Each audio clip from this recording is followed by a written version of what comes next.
15वां पारा, उसके अंदर इरशाद फरमाया है कि इन्न हाज़ल कुरआन यहदी लिल्लती हिय अक़वम, कि ये जो कुरान पाक है ये लोगों को सीधे राह पर चलाता है। आपके यकीनन इल्म में ये बात होगी कि दुनिया में सबसे ज़्यादा अगर कोई मज़हब फैल रहा है तो वो अल्हम्दुलिल्लाह आपका और मेरा इस्लाम है, जो दुनिया में सबसे ज़्यादा फैल रहा है। और इसका एक सबब जो है इसकी हक़ानियत है, इसकी साफ गोई है।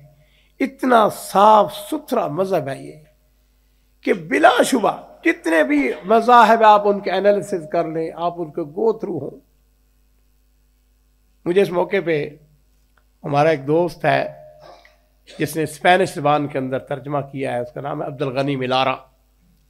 मैं 2-3 दफ़ा उससे मिलने के लिए गरनाता गया हूँ। पहली दफ़ा जब मैं गरनाता गया से आज से कुछ 26 साल पुरानी बात होगी तकरीबन। मैंने उससे पूछा, अब्दुल गनी तुम मुसलमान कैसे हुए? कहने लगा कि मैं गरनाता ओरिजिनली गरनाता का रहने वाला। कहने लगा कि मैं स्टूडेंट था यूनिवर्सिटी का, तो यूनिवर्सिटी वालों ने मेरी जिम्मेदारी ये लगाई, उन्होंने कहा कि कुरान पाक इसका तुम मुताला करो, इसके नकाइस, इसके अंदर जो नुक्स हैं उनको तलाश करो और फिर उसके बाद लिखो। इस तरह स्टूडेंट को असाइनमेंट दी जाती है। कहते हैं मैंने कुरान पाक को पढ़ना शुरू किया, उसके नकाइस तलाश करना शुरू की माज़अल्लाह, और फिर उसका नतीजा क्या हुआ? इन्न हाज़ल कुरान यहदी लिल्लती हिय अक़वम।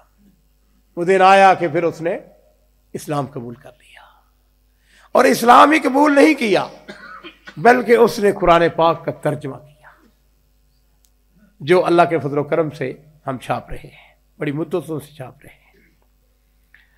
मैंने बात एक और आपको सुनानी थी इसी कुरान पाक की हक़ानियत के हवाले से। कभी कभार मैं सोचता हूँ अल्लाह तेरा शुक्र है कि तूने हमसे कोई अच्छे काम भी लिए। 2009 की बात है, मेरे ज़हन में एक बात समाई।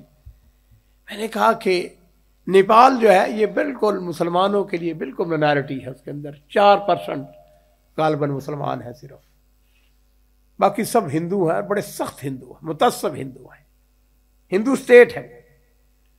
और हमारे दोस्त हैं वहाँ पर मुसलमान। मुझे वो दिन याद है कि जिस वक़्त हम एक प्रोग्राम में थे तो एक नेपाली हमारे मुसलमान भाई ने जब वहाँ के हालात बयान किए, वल्लाहि हम ज़ारो कतार रोते रहे।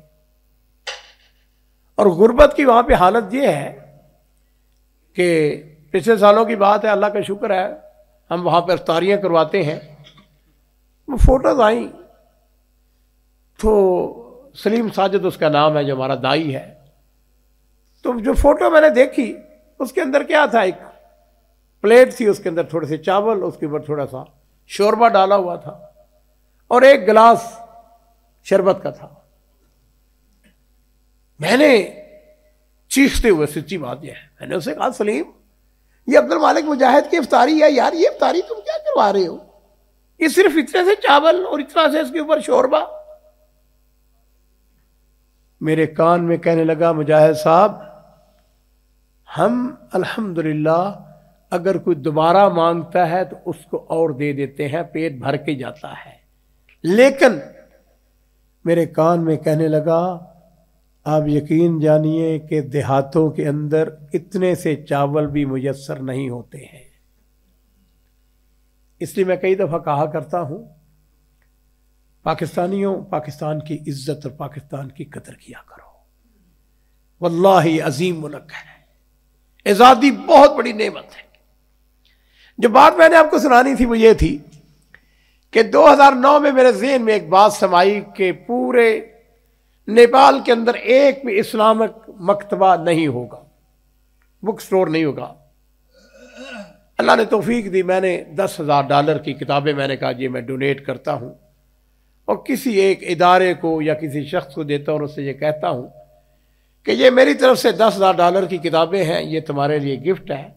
ऐसा करो कि इसको दुकान खोलो, इसको जनरेट करो और कमाओ खाओ, ये दावत का काम है।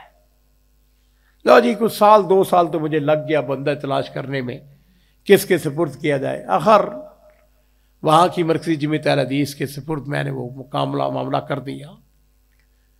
2009 سے ابھی 2022 ہو گیا، کتنے سال ہو گئے ہیں؟ 11-12 سال ہو گئے ہیں۔ خیر، انسان کی فطرت میں ویسے بھی بھول جاتا ہوں، کئی سال گزر گئے۔ ایک دن میں بیٹھا ہوا تھا کہ وہ نمائندہ وہاں کے آ گیا، کہنے لگا مجاہد صاحب آپ کو یاد ہے وہاں پر آپ نے وہ بک سٹور کھلوایا تھا؟ میں نے کہا یار کیا حال ہے اس کا؟ کہنے لگا الحمدللہ وہ کھلا ہوا ہے اور قائم دائم ہے، اور میں آپ کو اس کی ایک سٹوری سنانا چاہتا ہوں۔ میں نے کہا سناؤ، اللہ جو تمہیں خوشخبری سنائے۔ کہنے لگے ہوا یوں کہ ایک وہاں پر ایگزیبیشن لگی اور اس میں ہم مسلمانوں نے بھی حصہ لیا۔ میری خوش قسمتی عزیزوں کہ میں نے الحمدللہ نیپالی زبان کے اندر بھی ہم نے قرآن پاک کا ترجمہ کروایا اور اس کو چھاپا۔ کہنے لگا کہ ہم نے اس ایگزیبیشن کے اندر 200 قرآن پاک نیپالی زبان کے اندر ہم نے ہندوؤں میں تقسیم کی ہے۔ چند مہینے گزر گئے، 2 ہندو آئے ہمارے پاس، 2 ہندو تو نہیں کہوں گا میں، 2 آدمی آئے ہمارے پاس، آگے کہنے لگے کہ مولانا یاد ہے آپ کو آج سے چند مہینے پہلے ایگزیبیشن لگی تھی اور آپ نے قرآن پاک تقسیم کیے تھے؟ کہنے لگے ہاں یاد ہے۔ کہنے لگے میں ان لوگوں میں سے تھے ہم دونوں جن کو آپ نے ایک ایک نسخہ دیا تھا۔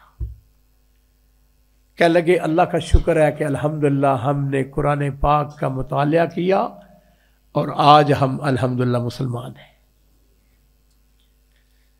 عزیزوں میں آپ کو بتا نہیں سکتا کہ میری زندگی میں جو خوش قسمت لمحات، اور میں نے اس وقت جو بات کہی تھی ایک ہی جملہ میری زبان سے نکلا تھا اور میں نے کہا تھا کہ فزت برب الکعبہ، اللہ تیرا شکر ہے کہ میں کامیاب ہو گیا۔